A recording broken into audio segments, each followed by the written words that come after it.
हारिनि थाखाय देरहासारनाय दा बाथ्राया जाहैबाय मानगोनां रायजो राजा नोंथांमोन जोंनि बिटिआर एकर्ड एग्रिमेन्टनि गेजेरजों जायफोर दफाफोरखौ क्लजफोरखौ लिरनानै लाना फैनाय जादोंमोन बैफोर दफाफोरखौ मावफुंनांगौनि थाखाय दिल्लीयाव थांनानै नखर मन्थ्रिखौ लोगो हमहैनाय ना सोरबा मिनिस्टारखौ लोगो हमहैनाय बेनिफ्राय बैसोरजों लोगो हमनायखौ माने सावगारि सेबखांनानै ससियेल मिडियानि गेजेरजों माने पाब्लिश खालामना हैनाय बैखौ मावनो थाखाय सावरायहैदोंमोन बेफोरबायदि गोबां रोखोमनि गोबां बाथ्रा नाथाय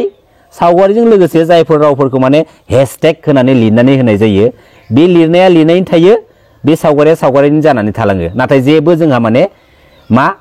दिनैसिमबो रज'नायखौ नुवाखै नंगौना नङा रायजो राजा नोंथांमोन दा बेफोरबायदि सिस्टेमनि गेजेरजों जों रायजो राजाफोरखौ आरोबाव पलिटिकेलि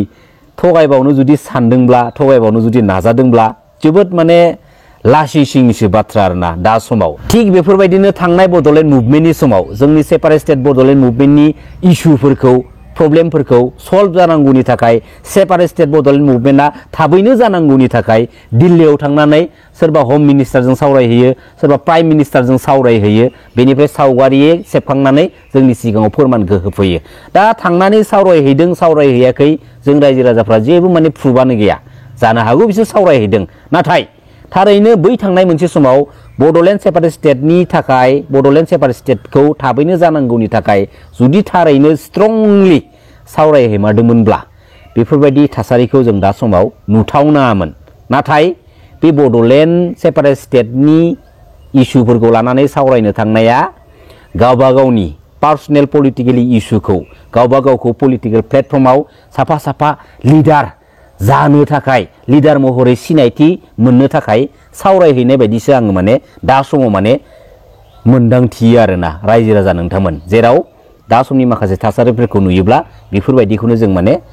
बुंजायोबो दिनै जोंनि बिटिसि पलिटिकेल सिस्टेमाव गोदानै आरोबाव मोनसे पलिटिकेल हानजा जोनोम जानायनि माखासे बाथ्राफोरखौ नोंथांमोना मिथिखाबाय आरो बे बाथ्रानि एगेन्स्टआव दिनै स्पेसियेलि बिटिसि गभर्नमेन्टनि दानि डिपुटि चिफ मानगोनां गबिन्द बसुमतारी बिथांजों लोगोसे इएम मानगोनां रनजित बसुमतारी बिथांमोना जोबोद लाजिनांगौसो मानोना दिनै बिथांमोन सानैया एनडिएफबिनि साफा साफा मैखोम गोख्रों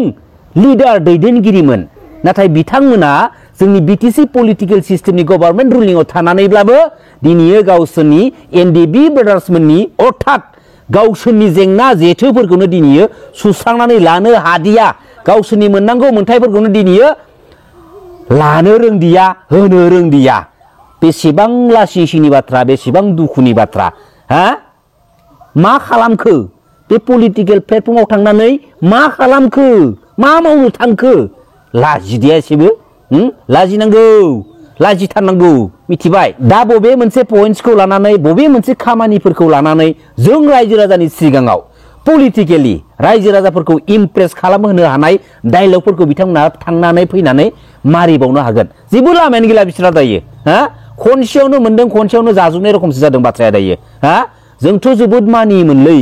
जोंनि बर' माहारिखौनो रैखाथि होनो नांबोनाय बिथांमोना साफा साफा लिडार दैदेनगिरिमोन नाथाय बे पलिटिकेल प्लेटफर्मनि गेजेरजों जों दिनै मा नुखो मा खोनाखो रायजो राजा नोंथांमोन जाय जिरादखौ जों नुथावनामोन बे जिरादखौ जों दिनै नुनो मोनबाय किन्तु बे पलिटिकेल प्लेटफर्मा जोंनि बिटिसि ओनसोलाव गैयामोनब्ला जोंनि बर' हारिनि माखासे लिडारफोरनि आन्दोनि लाखुमानानै दोननाय आखु केरेक्टारफोरखौ जों नुनो मोननाय नङामोन नंगौना नङा रायजो राजा नोंथांमोन बे बिटिसि पलिटिकेल सिस्टेमासो जोंनि माखासे लिडारफोरनि दैदेनगिरिफोरनि आन्दोनि लाखुमानानै दोननाय आखुफोरखौ दिनै फोरमान होबाय लोगोसे बुहुमनि साफ्रोमबो बर' फिसाफ्रा दिनै नुनो मोनबाय गोजोनथावनि बाथ्रा thank you BTC political system thank you सो माच आं मा बुंगोन मिथिबाय रायजो राजा नोंथांमोन जोंनि बे ट्राइबेल बेल्ट्स एन्ड ब्लक्सनि हायाव जेसेबांखिनि नन ट्राइबेल हारिनि सुबुंफोरा बेसेबांबा गोबाव समनिफ्राय दखल खालामनानै दंबोगासिनो दंना जोंनि बे ट्राइबेल बेल्ट्स एन्ड ब्लक्सनि हायाव थानानैनो जोंजों दानलाय सुलाय खालामबावो जोंजोंनो सब समय दावहा नांनो बुलायलायनाय फेर फाथिबाय थायो जोंजोंनो पलिटिकेलि गोबां रोखोमनि माने गाज्रि थासारिफोरखौ सोमजिहोनो नाजाबाय थायो जोंनि बर' बिमा माहारिफोरखौ माने सानफ्रोमबो माने गाज्रि नोजोरजों नायो जोंनि बर' बिमा माहारिखौ माने रेप खालामनानै बुथारनायनि माखासे प्लेन पलिसिफोरा बिसिनाव दिनैसिमबो दङ आरो गोबां रेप जिनाहारि खालामनानै बुथारबाय आरो गोबां जिनाहारि खालामबाय दा जोंनि बे ट्राइबेल बेल्ट एन्ड ब्लक्सनि हानि इस्युखौ स्टेट गभर्नमेन्टआ भारत गभर्नमेन्टआ जुदि इम्पर्टेन्ट होनानै जुदि खामानि मावनो थाखाय जुदि थांखि लायाना नांगौ जायोब्ला गोनांथि जाथारब्ला जोङो इउएनआव थांनानै जोंनि बे ट्राइबेल बेल्ट एन्ड ब्लकनि इस्युखौ जोङो बोस्रांनानै सुस्रांनो लाना फैगोन सिदा बाथ्राखा गोनांथि जाथारोबा मिथिबाय बिटिसिनि दानि CEM मानगोनां प्रमद बर' बिथांखौ जों दिनै गोबांखौनो थगायसुला होननानै जों बुंनाय नुयो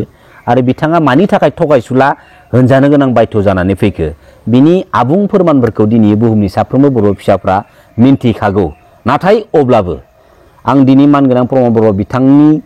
सायाव फंनैसो बाथ्रा बुंनो सानदों जे मानि थाखाय बिथांखौ दिनै थगायसुला होनो आरो होनो गोनां बाध्य जानानै फैखो मानगोनां प्रमद बर' बिथांखौ बुहुमनि साफ्रोमबो बर' फिसाफ्रा फोथायदोंमोन सापर्ट होदोंमोन थुलुंगा होबोदोंमोन जेब्ला समाव बिथाङा दुलाराय बर' फरायसा आफादनि आफादगिरि बिबानाव थानानै जोंनि बे आलादा रायजो सेपारेट स्टेट बड'लेण्ड मुभमेन्टखौ लिडिं खालामबोदोंमोन जोबोर फोथायदोंमोन जाय प्रमद बर' बिथाङा आं CM जानो थाखाय EM जानो थाखाय मन्त्रि मिनिस्टार जानो थाखाय सोमावसाराखै जेब्ला समसिमहालागै आलादा रायजो सेपारेट स्टेट बड'लेण्डखौ मोना अब्ला समसिमहालागै सोमावसारबाय थागोन जेब्ला समाव आलादा रायजो बड'लेण्ड सेपारेट स्टेट मोनगोन अब्ला समावसो बिथांनि डायरिया फुल स्टप जानायनि माखासे बाथ्रा दा दिनैयो जों थुलुंगाबो होदोंमोन जों गोबां फोथायदोंमोन सापर्टबो खालामदोंमोन आरो मानगोनां प्रमद बर' बिथांनि दैदेननायावनो बे बड'लेण्ड मुभमेन्टखौ जायागौमानि सेपारेट स्टेट बड'लेण्डखौ सोरजिनो हायागौमानि लिडिं खालामजानो जों लुबैबाय थादोंमोन बुहुमनि साफ्रोमबो बर' फिसाफ्रा नाथाय बे बड'लेण्ड मुभमेन्टनि समाव मानगोनां प्रमद बर' बिथाङा दि ओरैनो नंखाय डायलगफोरखौ जों रायजो राजानि सिगाङाव जों रायजो राजानि खोमायाव खोनासंहोनानै फोथायहोबोदोंमोन बेनि फोरमानखौ थांनाय 2020-27 जानुवारि बिटिआर पिस एकर्डनि गेजेरजों जोङो रोखा फोरमान मोनबाय रोखा फोरमान मोनगोन ना मोनाखै रायजो राजा नोंथांमोन मा बुंदों बिथाङा माबा माबि जाया होननानै बुंदोंमोन नाथाय बिटिआर पिस एकर्डनि उनावहाय बिथाङा बेखौनो जानानै बेनि सियारावनो जिरायनानै जों रायजो राजानि सिगाङाव खावब्लाब्ला दिन्थिबाय गावनि महरखौ बे सियाराव जिरायनानै नायदो आरो सियाराव जिरायबाय जिरायखांनायनि उनावहाय बिथाङा आरोबाव गोबां रोखोमनि पलिटिकेलि जाथावथारै माखासे डायलगफोरखौ माने मारिनानै होलायबाय नै बिथांनि दैदेननाय बिटिसि गभर्नमेन्टआ दायो फैयै 5 इयार्स कमप्लिट जाथारनोसै रायजो राजा नोंथांमोन नाथाय बिथांनि गावनि पलिटिकेल रुलिंआव गावनि पलिटिकेल पावार थानाय समाव जायफोर डायलगफोरखौ बिथाङा मारिबोदोंमोन बैफोर डायलगफोरनि जों मोनसेबो खामानिखौ मोनसेबो बाथ्रा बुंनायफोरनि जाफुंनायखौ जोङो दिनैयो नुनो मोनदिया एसेबां थगायोना बियो एसेबां थगायसुलाना बेनि थाखायनो बिथांखौ दिनैयो थगायसुला होननानै बुंनाय जायो मानगोनां रायजो राजा नोंथांमोन नंगौना नङा मा मोनखो बेफोरबायदि नंखाय डायलग मारिनानै जाय जिरादखौ नों मावनानै दिन्थिनो हाया बे जिरादनि मुंखौ लानानै नोङो जों रायजो राजानि सिगाङाव पलिटिकेलि डायलग मारिनानै नोंहा मा मोनखो मा बेनिफिट्स मोनखो खनसेल'सो थगायनो हायोब्रा खननै खनथाम मालाबा थगायनो हायाथ' मिथिबाय बेखायनो मानसिया सोरखौबा थगायनानै सोरखौबा माने दुसिनानै सोरखौबा नंखाय फाव फान्दायनानै नोङो निजिनि लाइफ स्टेन्डार्ड खालामलांबाय थानो सानदोंब्ला बियो जोबोद गोरोन्थि नोङो थाङै बबेबा मोनसे समाव नोङो गाब्र'हैखानांगोन आरो जाय मानसिया सैथोनि लामायाव थाबायबाय थायोना जानो हागौ बिनि लामायाव गोबां रोखोमनि माने प्रब्लेम इस्युफोर फैयो नाथाय सैथो लामायाव गसंनानै थाबायग्रा सुबुंखौ मालाबाबो हमथानो हाया बे बाथ्राया सैथो आरो बे सैथो लामानि मानसिया गावनि थांखियाव दिनै मोनहैयाब्लाबो गाबोन मोनहैयाब्लाबो बै फैबाय थानाय बबेबा मोनसे सानसे समाव मोनहैथारो बिखौ मालाबाबो रावबो हमथानो हाया बे बाथ्राखौ खिन्थु गोसोआव लाखि दिनै मानगोनां प्रमद बर' नोंथांनिसिम नैबे सोंथिखौ सोंहरनाय जाबाय आङो जाय समाव नोंथाङा बड'लेण्ड मुभमेन्टखौ लिडिं खालामदोंमोन लिडिं खालामबोबाय थानाय समाव आं CM जाया EM जाया CM EM जानो थाखाय सोमावसाराखै होननानै नोंथाङा बुहुमनि साफ्रोमबो बर' फिसाफोरनि खोमायाव मेगननि नोजोराव बुंनानै होदोंमोन नाथाय फैयै नोंथाङा मा जाहोननि थाखाय मा बेनिफिट्सनि थाखाय मा क्रेडिटनि थाखाय जोंनि बिटिसि पलिटिकेल सिस्टेमाव एन्ट्रि मारिनानै CEM नि सियाराव जिरायनो गोनां जानानै फैखो बेनिफिट्सआ मा बिटिआर पिस एकर्ड एग्रिमेन्टआ मानगोनां एनडिबि ब्रादार्समोनखौ लानानै खालामनाय जादोंमोन जोबोद गोजोननाय जोबोद मोजांबो मोनदोंमोन जोङो नाथाय बे बिटिआर पिस एकर्डनि गेजेरजों मानगोनां एनडिबि ब्रादार्समोननि ए टु जेड प्रब्लेमा जोबथारनांगौमोनलै मानगोनां रायजो राजा नोंथांमोन नाथाय जोबोद दुखुनि बाथ्रा ना दिनैयो मानगोनां एनडिबि ब्रादार्समोनखौ पलिटिकेलि जर जबस्ति डिभाइड खालामजोबनानै दोनबाय बाध्यता गावसोरनि माखासे प्रब्लेम इस्युफोरखौ पलिटिकेलि इस्यु खालामनानै मानगोनां एनडिबि ब्रादार्समोनखौबो दिनै माने बाध्यता खालामनानै दोनदों बेफोरबायदि माने बाध्यता जानानै मानगोनां एनडिबि ब्रादार्समोनाबो माने एकेबारे बाध्यआव दिनैयो बेफोरबायदि लामाजों दिनै स्टेन्ड जानानै फैनांगौ जानानै फैबाय जोबोद दुखुनि बाथ्रा दिनैनि समसिमहालागैबो एनडिबिनि फाउन्डार मानगोनां रन्जन दैमारि सारा जोबथेसालियाव थानांगौ बाध्य जानानै फैबाय आरो गोबां एनडिबि ब्रादार्समोना दिनैसिमबो जोबथेसालियाव दङ आरो मानगोनां एनडिबि ब्रादार्समोननि जोबथेसालिनिफ्राय बख'नांगौनि माखासे इस्युफोरखौ लानानै सावरायबाय दङ सावरायनो थाखाय जोङो राहा लामा लागासिनो दङ आरो नोंसोरो सावरायनोबा सिरि सावरायनानै प्रब्लेम मेटारफोरखौ सल्भ खालामनो नाजा नाथाय जोंनि बे बिटिसि पलिटिकेल सिस्टेमाव सावरायगासिनो दं सावरायनो थाखाय थांदों बेफोरबायदि बाथ्राखौ नोंसोर ससियेल मिडियानि सिगाङाव बुंनानै पलिटिकेल इस्यु खालामनानै जों रायजो राजाफोरखौ माने मा जाम्बा लला खालामनो सानदों नामा नोंसोरो हा नोंसोरनाव जुदि स्ट्रंलि मानगोनां एनडिबि ब्रादार्समोननि प्रब्लेम इस्युफोरखौ थारैनो सल्भ खालामनो थाखाय नोंसा जुदि गोसो दंमोनब्ला बेफोरबायदि नोंसोर मिडियानि सिगाङाव फैनानै सावरायनो थाखाय जों राहा लामा लादों सावरायगासिनो दं बेफोरबायदि बाथ्राखौ नोंथांमोना बुंनाय नङामोन सावरायनोबा सावरायनानै सल्भ खालामनो नाजा सिरि बे मेटारखौ लानानै सिगां जों सावरायगासिनो दङ आमखाखौ लोगो मोनदों थामखाखौ लोगो हमदों बेफोरबायदि बाथ्रा बुंनानै जोंनि सिगाङाव एकेबारे पलिटिकेल इस्यु खालामनानै